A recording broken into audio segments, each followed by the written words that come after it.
It is the Blitz here on San Antonio Sports Star, ESPN AM 1250, 94.5 FM. I'm Jason Minix. As we are here every Thursday at 4:30, we talk with the head football coach at UIW, Eric Morris, joining us now. Although when you popped up on my screen, Coach, wasn't sure who was there. It might be the first time you've ever done this without a cool hat on. My hair looks good, huh? It does, man. It's a good hair day, so no hat. Makes me look younger. Nah, I need to change it up this week. Yeah. Well, after last week, we won't even talk about last week's game. Coach, come on, no, we got to. All right, well, dude, 10 sacks. Yeah, it was a difficult one. No, there's a bunch of bad things in there. I think it starts with penalties. We were really undisciplined in the game, and we had 14 penalties for 145 yards. First and foremost, 4 turnovers. And then sacks, yeah. And so, really this was the first time I thought our freshman quarterback really looked like a freshman. And playing somebody twice, they've always said is extremely hard. They came out in some new looks. And I think they kind of confused him early. And then it took him a while to settle in. And so, what a humbling experience. But I think, he's jumped back and had a great week of practice as the rest of our squad has. And yeah, we still control our own destiny. But, yeah, I mean, we will lose to anybody in the nation if we throw out some of those stats that we just threw out, right? Well, I'll tell you, man, watching some of that, I'm looking at 10 sacks and 4 turnovers and a gazillion yards of penalties, and we talked about it. I mean, stealing the line from Coach Traylor about eating the cheese. I mean, you're playing a team that you shut out a couple of weeks ago, and they come back and get the win, 28-20. You guys made it interesting, which had to be one of the positives from that game. But do you think just from the mindset of your players, no matter what you coaches said, they walked onto that field thinking they were getting an easy W? Yeah, I mean, I liked, I thought we had a good week of practice. I thought we traveled well. It was their homecoming. They had a little juice coming out. And we kind of missed some things early. I think the defense gave up a couple of big plays on 4th and 1 and 3rd and 1 in the first half. But other than that, they kind of settled in and stopped them. The second half, I mean, we played well. We gave ourselves a chance. I mean, we scored some points. You look at the stat book. But at the end of the day, we just dug ourselves too big of a hole. And when you're dealing with 18 to 22-year-old kids, as much as you want to talk about it, we preached it all week last week. Our quarterback notes of the week, we even took his advice, and we had Ratatouille on it, eating the cheese, which Ratatouille's pretty smart. He can smell the actual poison in the cheese, and he alerts all the other rats. So we did our best, but we got to get back to playing our brand of football, and that starts with all those things that you just said, and we were not very disciplined, and we got to get that fixed. As when you come back and you watch the tape, you try to correct, but in a positive way. And obviously this weekend, big homecoming game, a lot of people coming in, history is happening there at UIW, pack the nest, the big push for a big crowd and a Houston Baptist team coming in. Yeah, you want to have the balance between getting on them for the mistakes, but also building them up to come kick some butt this weekend, right? How do you balance that? Yeah, I mean, Monday, the first thing we did, we had a team meeting at 6 a.m. on Monday morning. And well, that'll piss them off. All we had, that's what we normally do. Our kids are used to getting up early, but we had a team meeting. It was only penalty tape. And I had kind of the sequences broken down and how many yards those penalties actually cost us. And it was a lot more than 145 yards because a bunch of them were successful plays for us, both on offense and defense. And then our special teams set us back 4 different times on returns for getting holds. So, it added up to almost being 300 yards of stuff. So that was not a pleasant meeting. I mean, I kind of went back to my Mike Leach days, my mentor, and we had a tough heart-to-heart with the whole entire team and called some people out and just told them, be frank with them and honest with them that if we continue to have these penalties and be undisciplined and do these things, then, we're not going to be a championship caliber football team. And so that was kind of, us being honest with them, little come to Jesus moment. And then I think, throughout the week, you expect them to practice hard. And I think they've responded really nicely. And we've had 2 good days of work this week and a great mental day today. And then hopefully we can come out Saturday with a little edge about us and come execute at a high level. And, of course, big homecoming game. In fact, we've got some tickets and all kinds of stuff we're going to give away at the end of this interview with Coach Eric Morris from UIW as he joins us here on the Blitz. Coach, I want to ask you, with that loss and that being a conference loss, does that do anything to damage your ultimate goals of conference championship and getting into the playoffs? No, I mean, we just need to win out. I mean, we still control our own destiny. So we have, Sea-Laws that we're in second right now, and Sea-Laws above us. They come to our place next week.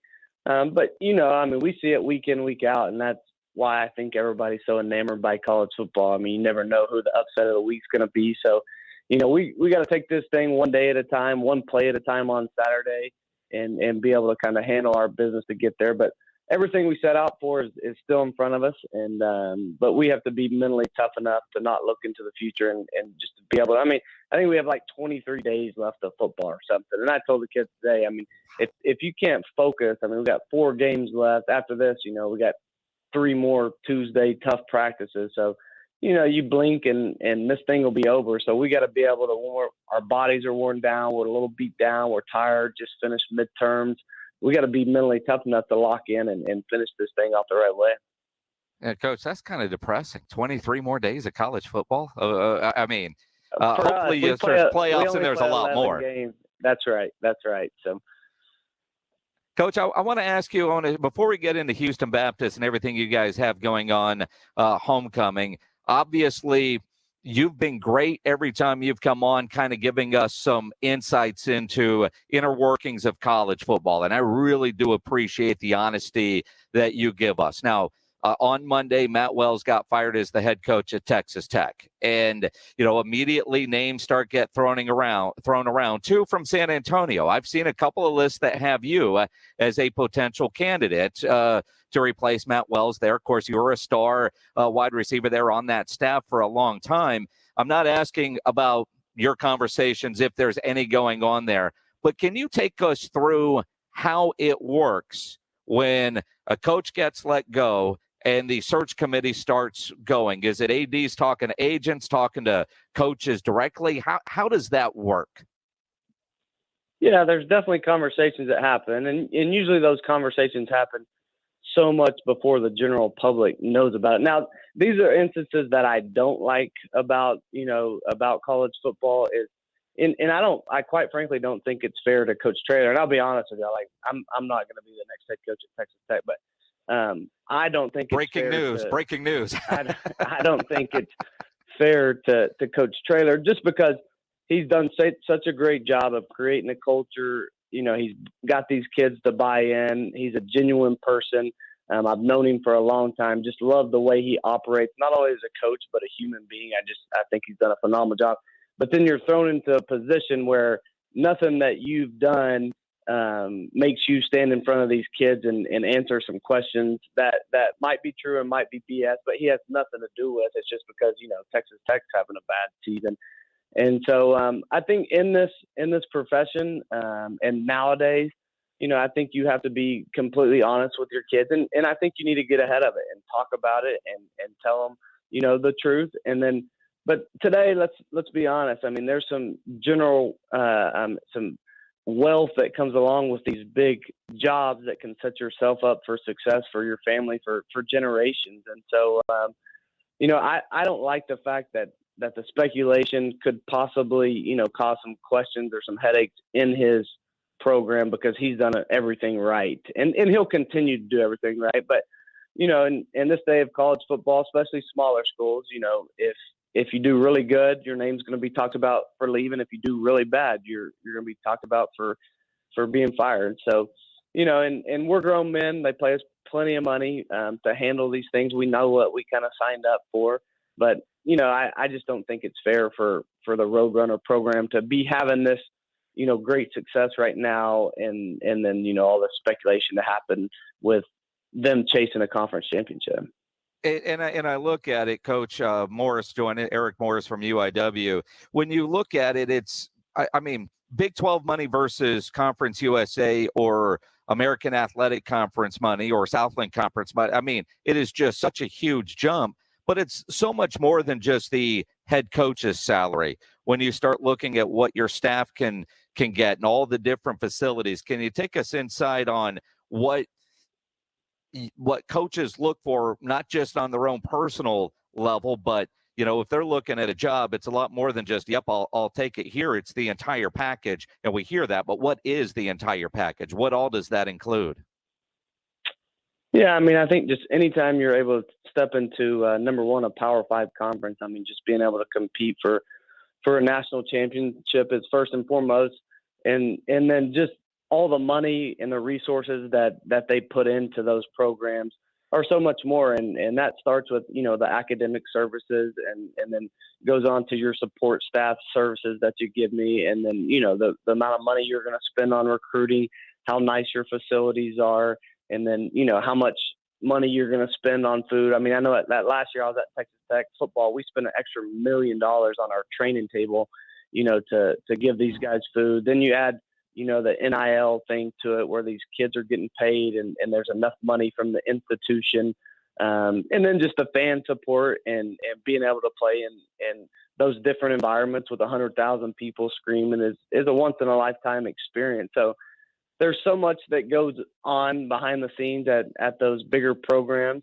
Now with that, I mean, I think there's a lot more pressure, as you've seen. I mean, Texas Tech's had, 3 coaches since my coach, Mike Leach, has been there and a short time ago. So, that's one thing that always, I mean, bugs me a little bit, and something that I've enjoyed coming here is that, my son Jack usually gets dropped off at, 3:00 in the afternoon here, and he might be over at the baseball field. He might be at tennis talking to tennis coaches. He might be over in the basketball court messing with them. So, that's something at the big places, you don't get as much as just to be able to go and have fun and genuinely, enjoy what this is all about, and it's relationships and kids and loving these kids and making sure that they have a great experience. It's going to be interesting for sure. And it is such a tough process because, while fans and media, we're just looking at the next and trying to connect dots. And, today, Flight Tracker, there was a private plane from Lubbock that was in San Antonio for about 5 hours for who knows what. But, you look at it and then you realize what you just said, the family side. There is a very human side. While Matt Wells is getting $7 million to not coach at Texas Tech, everybody on his staff now has to go find a new job and uproot and go through all that. And I don't know that most of us give that enough thought or consideration when we're talking about it. Eric Morris, head football coach at UIW, joining us here on the Blitz. He was a star at Texas Tech, big-time receiver. You played football up there with Mike Leach, who apparently hates candy corn. What is the no-no candy at Halloween around the Morris household? Because I know you got a couple of little ones and some trick-or-treating coming up after your homecoming game on Saturday at 3.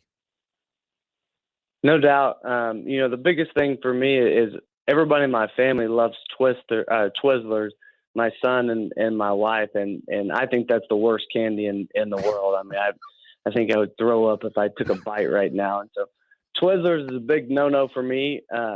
And to be honest with you, I'm not a sweet tooth guy. I mean, if I had to choose between sweets and something salt, I'd much rather have a big bag of potato chips, and I'd just roll right through the whole entire bag as opposed to candy. If I had to pick one candy, though, I'm definitely a peanut M&M guy. There you go. Peanut M&Ms. It's me for peanut M&Ms, Reese's, and Snickers. What I do at my house when you get the bag of the variety, the Mounds or Almond Joys, I pull those aside, and the kids that come early, that's what they get. So any leftover candy is the stuff that I'm going to want to snack on. Coach, Houston Baptist homecoming game, rebound game for sure. 3:00 there at Benson Stadium. Tell me about Houston Baptist and what you have to do to get a nice win on homecoming. Yeah, and they've gone through a ton of injuries this year. They're 0-7, and what I've been preaching all year is we played in some of these trap games, and we haven't performed at a high level before, and so we got to reverse that. We got to come out and we need to set the tempo early, offensively and defensively.